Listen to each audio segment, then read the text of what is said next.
Boris Vallaud, bonjour. Bonjour. Président du groupe socialiste à l'Assemblée nationale, député des Landes. Merci d'être au micro d'Inter aujourd'hui. Même question qu'à François-Xavier Bellamy pour commencer. Est-ce que vous croyez à la possibilité que Sébastien Lecornu trouve une solution à la crise d'ici demain soir ? Écoutez, j'ai du mal à comprendre avec quelle légitimité supplémentaire il revient, j'allais dire, dans cette discussion. Porteur de quelle proposition nouvelle, je ne le sais pas non plus. Pourquoi réussirait-il en 48 heures ce qu'il n'a pas réussi à faire en 27 jours ? Je me suis demandé, alors que nous y étions disposés, pourquoi il ne nous avait jamais proposé de compromis, aucun accord, mais parce qu'il était incapable de le faire. Il y a des gestes qui ont été faits, Boris Vallaud, sur la fiscalité, sur la pénibilité concernant la réforme des retraites. Il y a quand même des choses qui vous ont été proposées. C'était moins que ce que nous avait proposé François Bayrou 9 mois avant. Et puis par ailleurs, le budget qui a été déposé devant le Haut Conseil aux finances publiques était celui présenté par François Bayrou le 15 juillet dernier. Donc je dois dire que je ne sais pas si M. Lecornu sait lui-même quelles sont ses latitudes et où il va. Le président de la République le sait-il lui-même ? Je n'en suis pas certain parce qu'on a du mal à comprendre les décisions successives qu'il a pu prendre. On va parler dans un instant de ce que vous demandez, puisque vous appelez, vous les socialistes, à être appelés à Matignon. Mais juste avant, même question qu'à François-Xavier Bellamy, sur cette déclaration il y a quelques instants de l'ancien Premier ministre Édouard Philippe, qui appelle, singulier pour un ancien proche du président, à une présidentielle anticipée. Un budget pour expédier les affaires courantes, un président de la République qui organiserait son départ et une élection présidentielle anticipée. Est-ce que vous considérez que c'est une bonne façon de tenter de dénouer la crise politique ? Ce que je comprends, c'est qu'il y a parmi les anciens macronistes une sorte de course à qui se défera le plus rapidement possible de cet héritage. Mais ils ont gouverné avec lui pendant 8 ans. Ça n'est pas notre option, ça n'est pas l'option des socialistes au moment où nous parlons. Est-ce que c'est une option ? Sans doute, elle appartient à qui ? Au président de la République lui-même. Sur la demande qui est celle des socialistes d'être appelés à Matignon, je voudrais qu'on fasse, Boris Vallaud, un tout petit peu d'arithmétique. Quand on compte les parlementaires de gauche, je mets la France Insoumise, et on reviendra sur les relations pas forcément évidentes que vous avez, c'est un euphémisme, ça fait un peu plus de 190 députés. Ce qu'on appelle le socle commun, c'est 210. Est-ce que vous pouvez nous expliquer par quel miracle vous réussiriez à tenir au gouvernement avec moins de députés que ceux qui sont aujourd'hui et qui, de fait, ne réussissent pas à rester au pouvoir et à trouver des compromis pour que la France soit dotée d'un budget ? D'abord, vous me parlez d'un bloc central qui n'existe plus. Il a explosé avec la déclaration de M. Retailleau quelques heures après la nomination du gouvernement. Par ailleurs, moi je fais la chronique... Qui visiblement, qui ferme pas la porte à un retour à gouvernement et qui parle d'une possible cohabitation avec la Macronie. Donc, visiblement, Bruno Retailleau n'est pas tout à fait en phase. Le Bruno Retailleau du mardi avec le Bruno Retailleau du dimanche. Ça, c'est possible. Chacun règle ses contradictions avec lui-même comme il le peut.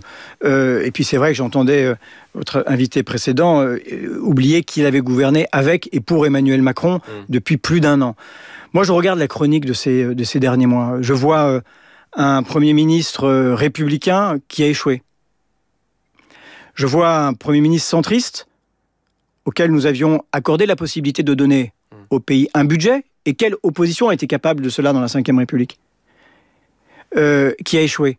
Je vois un Lecornu qui, lui aussi, a échoué, pris en étau entre l'intransigeance du président de la République et l'intransigeance de son bloc central, et singulièrement des Républicains. Eh bien, je dis aujourd'hui que les socialistes peuvent être l'une des solutions pour sortir le pays de l'ornière.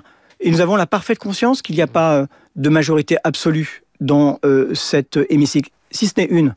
La majorité absolue des députés qui ont été élus dans le cadre du Front républicain, et qui, pour beaucoup d'entre eux, l'ont oublié. Mais cela ne nous dit pas comment est-ce que vous pourriez tenir sans être renversé ? Eh bien, en dialoguant, en acceptant le principe des compromis sur la base de ce que nous portons, et avec... l'idée que les Français doivent être entendus dans les revendications de rupture qui ont été les leurs. Vous savez, moi je n'ai pas obligé M. Lecornu à parler de rupture de forme et de fond. Je ne l'ai pas obligé à faire la promesse de renverser la table. Mais je crois aussi que ce ne sont pas avec les mêmes que l'on peut accomplir ces changements de cap. Moi, la seule chose qui me préoccupe, c'est la stabilité du pays, compte tenu du grand désordre international, de l'impatience des Français, des incertitudes du monde économique. Mais pourquoi faire cette stabilité ? Pour changer concrètement la vie des gens. Voilà pourquoi nous avons proposé des mesures de justice fiscale.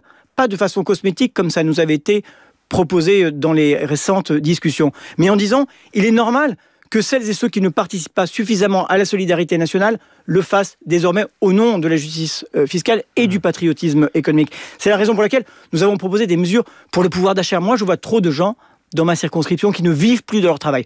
On a besoin de remplir les réfrigérateurs, de remplir les réservoirs d'essence, de faire en sorte que les services publics, l'école, l'hôpital, soient à la hauteur de ce que les Français en attendent parce qu'ils payent des impôts, parce qu'ils cotisent. Boris Vallaud, pour convaincre de votre volonté de compromis, pour convaincre Emmanuel Macron de vous appeler à Matignon, est-ce que vous, les socialistes, vous seriez prêts à discuter, par exemple, de la suspension de la réforme des retraites, dire on n'est pas arc-bouté sur ce point-là, discuter de la taxe Zuckman pour dire c'est pas une ligne rouge, on peut voir les choses autrement, ou non, où il n'y a pas de discussion sur ces points-là qui sont des points durs. Non, je vais reprendre chacun des deux sujets. Nous avons dit, y compris à M. Lecornu, écoutez, si c'est pas la taxe Zuckman, qu'il faut trouver un autre mécanisme pour rétablir la justice fiscale, pour faire en sorte que les milliardaires soient taxés de la même manière que chacune et chacun des Français. Si nous devons travailler à trouver une solution pour que ce ne soit pas les PME qui payent 50% d'impôts sur les sociétés de plus que les multinationales. Je suis désolé, mon boulanger, il paye proportionnellement plus d'impôts que des grandes entreprises du CAC 40. Ça n'est pas normal. Eh bien, nous y sommes disposés. Quand on parle de la réforme des retraites, vous savez qu'on est pour l'abrogation et le retour à 62 ans. Et que c'est nous qui avons évoqué la question de la suspension, qui est déjà, vous avez compris, pas le programme, bien que le programme, mais ça n'est pas un caprice. Il y a dans les conditions dans lesquelles ont été adoptées cette réforme des retraites, dans la brutalité démocratique, la nécessité d'une réparation. C'est pas une question de caprice ou pas, c'est que vous ne cessez d'appeler les uns et les autres à des compromis, à comprendre qu'ils ne sont pas majoritaires, comprendre qu'ils n'ont pas gagné les élections. Force est de constater que vous ne les avez pas gagnés non plus. Sauf que quand on vous entend ce matin, sur la question de la fiscalité, sur la question de des retraites, vous dites, là-dessus, on ne bougera pas. Est-ce qu'à un moment donné, vous aussi, il n'y a pas un certain nombre d'évolutions à faire? Je viens vous dire qu'on était ouvert, par exemple, s'agissant de la taxation des très grandes fortunes, dont je comprends que certains patrons d'entreprises, de PME, du commerce et de l'artisanat pensent qu'il faut le faire. J'ai entendu les patrons de grandes entreprises dire qu'il fallait le faire. Nous sommes ouverts à la discussion. Et je vous demande, qui, dans l'histoire de la Ve République, toute opposition qu'il ait, a été capable de nouer un compromis? Qui a donné, par la négociation, par le compromis, un budget très imparfait au pays qui n'est pas le nôtre? Eh bien, nous sommes dans ces dispositions d'esprit, dans un esprit de responsabilité, mais il faut que gouverner soit utile à la vie des Français. C'est la seule façon de faire reculer le Front National. Un point important, Boris Vallaud, puisque demeure évidemment la possibilité que vous ne soyez pas appelé à Matignon. Tout à l'heure, à votre place, Gabriel Attal, quand je l'interrogeais sur la possibilité que les macronistes décident d'une suspension de la réforme des retraites, si c'était un tabou, il ne répondait pas. Et son silence, d'une certaine manière, était éloquent. Si, dans les 48 heures, pour dénouer la crise, Sébastien Lecornu vous dit on est OK, on suspend la réforme des retraites. Est-ce que vous pourriez vous contenter de cela pour dire effectivement, ça commence à ressembler à un compromis? Mais si on n'a jamais refusé de rentrer en discussion, d'être utile à la vie des Françaises et des Français, tout de suite. Mais nous avons aussi eu l'habitude d'être régulièrement trompés, y compris par M. Bayrou, avec lequel nous avions conclu un accord. Je vous donne juste un exemple. Nous avions demandé dans la discussion avec François Bayrou d'augmenter la prime d'activité. Il ne l'avait pas accepté, dont acte. En réalité, dans l'exercice de ses fonctions, il l'a baissé de 600 millions d'euros en avril dernier. Donc nous... Non mais vous répondez pas à ma question là. Si demain on vous dit suspension de la réforme des retraites, d'accord. Est-ce que ça ressemble à un compromis? Eh bien, nous regarderons les choses et nous demandons et quelles sont vos intentions par ailleurs sur le reste du budget. Je veux dire, il y a 2,3 milliards d'économies sur les franchises médicales, il y a 2,5 milliards d'euros sur les pensions de retraite, sur les minima sociaux. Vous comprenez que ça n'est pas acceptable. Il y a 400 000 Français qui vont rentrer dans l'impôt sur le revenu du fait du gel du barème. On a besoin de parler de tout cela. Moi, je veux de la justice pour que les Françaises vivent mieux. Quand ils vont au boulot, qu'ils se disent quand je rentre le chauffeur chez moi, je peux remplir mon frigo, je peux élever mes enfants correctement, je peux aller à l'hôpital et être correctement soigné. Franchement, c'est quand même un pari que nous devons collectivement faire et auquel je crois que les Français peuvent mieux vivre avec un peu plus de justice. Si tout cela échoue, Emmanuel Macron a dit qu'il prendrait ses responsabilités, ce qui peut vouloir dire une nouvelle dissolution de l'Assemblée nationale dont tous les sondages, vous le savez, Boris Vallaud, c'est le Rassemblement national qui est en tête et très largement. Vous êtes prêt à prendre le risque d'un RN gagnant les élections parce que vous n'aurez pas été capable de trouver des compromis? Je le répète, les seuls qui ont su nouer des compromis alors qu'ils étaient en opposition avec un gouvernement qu'ils ont combattu depuis 8 ans, c'est nous. Ceux qui avons fait des contre-propositions budgétaires fin août pour donner un terrain de discussion, c'est nous. Ceux qui avons accepté de ne pas censurer a priori et d'aller à la discussion avec M. Lecornu, c'est nous.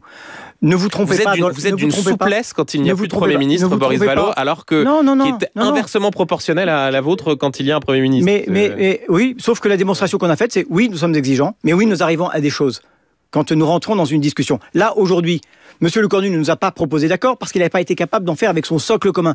N'inversez pas l'ordre des responsabilités. Celle du président de la République est éminente et celle de ceux qui l'ont soutenu depuis 8 ans aussi. Boris Vallaud, merci d'avoir été ce matin au micro de France Inter. Je rappelle que vous êtes président du groupe socialiste à l'Assemblée nationale et député d'Élan.